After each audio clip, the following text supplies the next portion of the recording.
môn này sao mà đánh spray kìa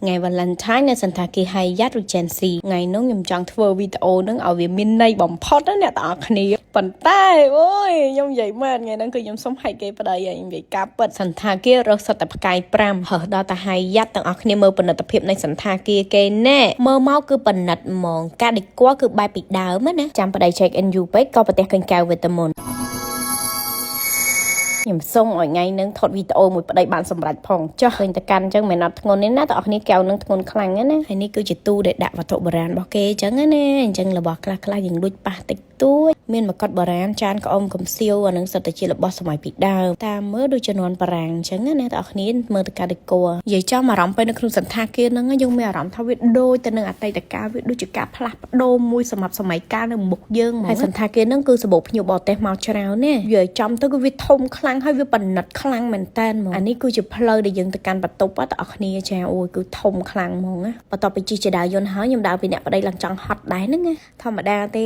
េបន្ទប់ honeymoon អញ្ចឹងណាថ្ងៃហ្នឹងគេសុំដេកបែបផ្កាយ5ហើយអើយប៉ុន្តែខ្ញុំនិយាយមែនបើក្បាលវីដេអូតើអ្នកគ្នាអាចដឹងរឿងតិចតួចហើយត្រូវអត់ពាក់ព័ន្ធជាមួយនឹងទស្សនវិជ្ជានៅក្នុងវីដេអូហ្នឹងនិយាយចំពីអ្នកប្តីប្រពន្ធគឺមានតែមកកាផ្លេនឹងឯងវ៉ាច់មួយទៀតគឺបងវ៉ាច់ skin care ទេហើយយើងគិតថាសន្តាគារហ្នឹងគឺវានឹងពេញស្រាប់អញ្ចឹងយើងចេញពីហ្នឹងគឺយើងទៅផ្ទះតែម្ដងហើយមើលទស្សនវិជ្ជាមកដល់ពេលឃើញទស្សនវិជ្ជាល្អពេកសម្លឹងមើលមុខប្តីដោយក្តីសុខហើយបន្ទាប់មកយើងក៏រៀបដេគ័រកន្លែងយើងថតតិចតួចអញ្ចឹងណាហើយផ្ការបស់ខ្ញុំសិតតែផ្កាឈូករត់ដូចជាមានលាយកលាបម្ដាមពីដើមដែរអញ្ចឹងណាហើយអ្នកដែលឲ្យខ្ញុំមិនមែនតែមកម្ចាស់ទេសូម្បីតែលោកគ្រូវត្តភ្នំពធាក៏គាត់មានផ្កាឲ្យខ្ញុំនឹងបែងដែរហើយបើបាច់ផ្កាដែលខ្ញុំអោបហ្នឹងគឺបាច់ផ្កាដែលស្វាមីខ្ញុំជូនទាំងគ្នាសួរខ្ញុំថាតើមានកាដូអីលើសនឹងទៀតអត់គឺមានតែផ្កាមួយបាច់នេះឯងព្រោះថាកាដូធំ on the way អត់តមកដល់ប៉ុន្តែជាទូទៅខ្ញុំមិនដែលចង់បានអីពីប្តីខ្ញុំស្រាប់ហើយអ្វីដែលខ្ញុំចង់បានគឺពេលវេលានិងក្តីស្រឡាញ់ពីគាត់តែប៉ុណ្ណោះតែធម្មតាស្អីក៏ដោយតែប្តីកាដូឲ្យយើងយកហើយមែនទេនេះខ្ញុំមកសុំចែករំលែកពីទស្សនវិជ្ជានៅក្នុងបន្ទប់ទឹកជូនទាំងអស់គ្នាបន្តិចបន្ទប់ទឹករបស់គេគឺធំខ្លាំងណាស់បងប្អូនចាបែងចែកកន្លែងបាត់ជើងផ្សេងនិងកន្លែងងូតទឹកផ្សេងគេគ្នា10នាក់ក៏គេមិនអស់ដែរបន្ទប់ទឹកនេះហើយមានម៉ាស៊ីនត្រជាក់នៅក្នុងនឹងមកអេមហើយគ្រាន់តែកញ្ចក់ឆ្លុះមុខវិញឡើង3ផ្ទាំងហើយបើផ្ទាំងប្រផេះនៅខាងក្រោយបាត់ជួបនោះវិញគឺយើងអាចលាត់ឡើងលើ3ងូតទឹកបដាហើយមើលតែសភាពទីក្រុងពីខាងលើទៅបដាហើយនៅនោះក៏មានកញ្ចក់ LED មួយសម្រាប់ឆ្លុះមុខអាចបិទអាចបើកបានបន្ទាប់មកជាហៀងកញ្ចក់ខាងស្ដាំក៏ខ្ញុំរៀបគ្រឿងប្រើប្រាស់របស់ខ្ញុំផ្ទាល់តែម្ដង review ប្រាក៏លេចមើលស្បែកមុខខ្លួនឯងចង់ភ្ញាក់ដែរហ្នឹងអែមដែរស្បែកមុខថតតែពីចង្ងាយក៏នៅតែឃើញចែងចាំងអញ្ចឹង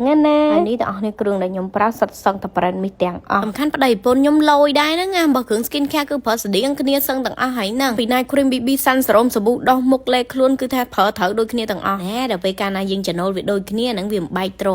បណាមួយប្តីរបស់ខ្ញុំគឺគាត់ចូលចិត្តសង្កេតពេលខ្ញុំប្រើ skin care មិនដឹងថាប្តីគេដូចប្តីខ្ញុំអត់ទេប្តីខ្ញុំគឺចូលចិត្តនៅពេលដែលខ្ញុំប្រើអីគឺគាត់ចង់ប្រើហ្នឹងគាត់ថាសាច់មុខសាច់ខ្លួនយើងស្អាតដល់ពេលយើងប្រើអីគាត់ចង់ប្រើហ្នឹងដែរគាត់និយាយចឹងទៅប្តីខ្ញុំគឺមានតំណុកចិត្តលើខ្ញុំហ្មងរឿងប្រើ skin care យកមកប្រើតែចេញពី review ក្នុងបន្ទប់ទឹកវិ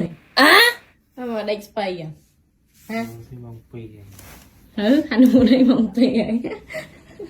យគៀងហ្មងត្រង់គាត់និយាយថា honeymoon អីម៉ោង2ហើយគិតមើលទាំងអស់គ្នាថ្ងៃ Valentine មួយទាំងមូលគាត់ធ្វើអញ្ចឹងដាក់ខ្ញុំកោតនេះថាគាត់ញ៉ាំអាហារជប៉ុនគាត់រៀងងុយគេងគាត់និយាយអញ្ចឹងគាត់ថាមុនមក honeymoon ហ្នឹងក៏ខ្ញុំចូលទៅញ៉ាំអូម៉ាកាសេអូទស្សនវិជ្ជានឹងឃើញដូច sweet ដែរត្រូវអត់ចាមើលតិចទៀតនឹងគៀងនៅtrongវីដេអូហើយមើលគេខួចផងចាគេខួចដូចគ្នាអញ្ចឹងណាមិនកូនគេខួចចានិយាយមកខ្ញុំដឹងថាខ្ញុំបញ្ចូលសលេងបដាតើអស់គ្នាកំពុងតែជក់ហើយលងលោជាមួយនឹងវីដេអូមួយហ្នឹងហើយគ្រាន់តែឃើញនៅពេលទស្សនវិជ្ជាខ្ញុំដោះមុខលើក product មកទាំងអស់គ្នាអ្នកដែលជា fan គាត់ដឹងបាត់ហើយថាខ្ញុំចង់និយាយពីអីហេតុអីត្រូវដកសាប៊ូអុកស៊ីហ្សែនយកមកប្រើមែនអត់ឥឡូវកុំតាន់វិភាគច្រើនចាឥឡូវមកយើងមកជូតមុខចេញទាំងអស់គ្នាសិនណាក្រោយពីលាងសាប៊ូអុកស៊ីហ្សែនហើយយ៉ាចំទាំងប្តីទាំងប្រពន្ធមុខអាឡុងចាញ់ចាំងដូចបិទម៉ាស់អញ្ចឹងហើយមុខយើងឡើងតែចាក់មានដង្ហើមហ្មងវគ្គនេះយើងរ៉ូមែនទិកតិចហើយ I love you អូនគឺជាដួងកាយមួយសំរាប់បងគឺនោះអូនធ្វើឲ្យបងយល់ពីស្នេហ៍ពិនស្រឡាញ់គ្នាជានឹងចេញមិនកិនពីរឿងអ្វីឡើយបងនឹងថែអូនដូចជាកែវភ្នែ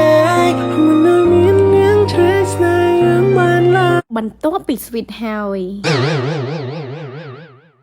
យគ្នាមើលប្តីខ្ញុំដូចប្រឹងទប់អីមួយយ៉ាងអត់ថ្ងៃនេះខ្ញុំត្រូវថ្កោលទៅប្តីខ្ញុំខ្លាំ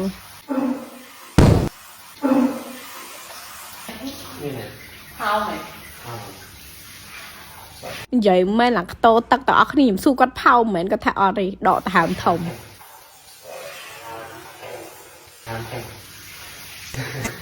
យល់និយាយចំទៅដាច់ speed គឺត្រឹមហ្នឹងឯងតោះគ្នាចាយល់ហើយនេះគឺជាពេលវេលាដែលខ្ញុំ relax ហើយមកសម្រួលអារម្មណ៍ខឹងប្តីណានេះណាហើយវគ្គចុងក្រោយគឺយើងប្រើទឹកអនាម័យ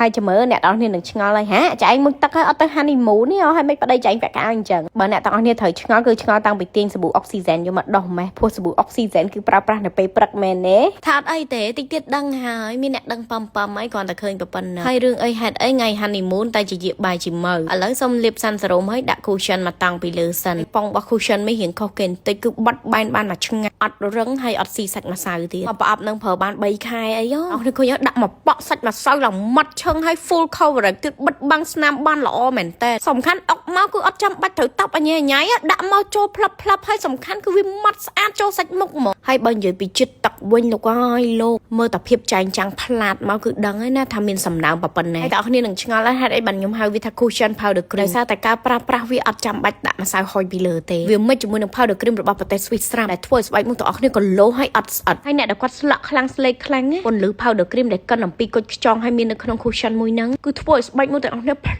លឺហ្មងម៉ត់ហ្មងចាំងហ្មងហើយមាន certificate បញ្ជាក់អំពី labo ប្រទេស Swiss ត្រឹមត្រូវដែលអត់មានបញ្ហាធ្វើឲ្យមានការកកស្ទះរុនរោមធ្វើឲ្យមានបញ្ហាប្រហោងឬក៏ស៊ីស្បែកមុខហើយនៅពេលចេញទៅក្រៅខ្ញុំប្រើតាពីមុខនេះទេស្បែកភ្លឺអាឡូងចែងចាំងម៉ត់គ្មានសង្វារគ្មានស្នាមការពីកម្ដៅថ្ងៃបានល្អហើយមួយទៀតគឺវាជួយសម្លាប់មេរោគនៅស្រទាប់ខាងលើស្បែកទៀតចាមិនមែនតែខ្ញុំ make up ហើយខ្ញុំមកគេងទេណាទស្សនភាពនេះគឺទស្សនភាពពេលយប់មានន័យថាថ្ងៃ Valentine នៅពេលដែលប្តីខ្ញុំនិយាយថាងងុយគេងហើយគឺគេងទាំងអស់គ្នាអត់មានបានអីទេអញ្ចឹងហើយសរុបសេចក្តីមកវីដេអូដែលធ្វើនៅក្នុងបន្ទប់ទឹកមិញគឺធ្វើនៅពេលព្រឹកចាធម្មតាតាទាញសាប៊ូអុកស៊ីហ្សែនប្រអប់ខៀវចេញម្ដងគេដឹងតែពេលព្រឹកតែហ្មងចាដៃខ្ញុំពីមុនប្រើតែសាន់សារ៉ូមទេឥឡូវ DNA សាល់មុនមកតង់ហើយតែសាន់សារ៉ូមមកតង់ពីលើទៀតញ៉ាមនោះញ៉ាមមកឥឡូវចង់តឹងជាងខ្ញុំស្រីទៀតណាហើយបន្ទាប់ពីយើងតុបតែងខ្លួនពីអ្នកប្តីប្រពន្ធហើយជាមួយនឹងឈុតដដែលការពីយប់មិញយើងក៏ចុះមកចាត្រួតពិនិត្យមើលទេសភាពនៅខាងក្រៅរកប្លង់ស្អាតៗដើម្បីចែករំលែកទៅកាន់ fan និងអ្នកដែលកំពុងតែទស្សនាបើនិយាយចំទៅបងប្អូនខាងក្រោមនោះគឺស្អាតខ្លាំងមែនតើហ្មង